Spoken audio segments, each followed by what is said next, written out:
गरुडगमन तव चरणकमलमिह मनसि लसतु मम नित्यं। गरुडगमन तव चरणकमलमिह मनसि लसतु मम नित्यं। मनसि लसतु मम नित्यं।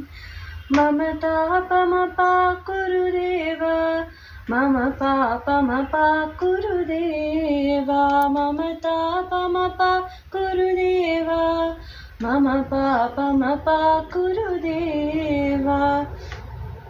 जलजनयन विधिनमुचिहरण मुख विबुध विनुत पदपद्मा। जलजनयन विधिनमुचिहरण मुख विबुध विनुत पदपद्मा। विबुध विनुत पदपद्मा। मम तापमपाकुरु देव, मम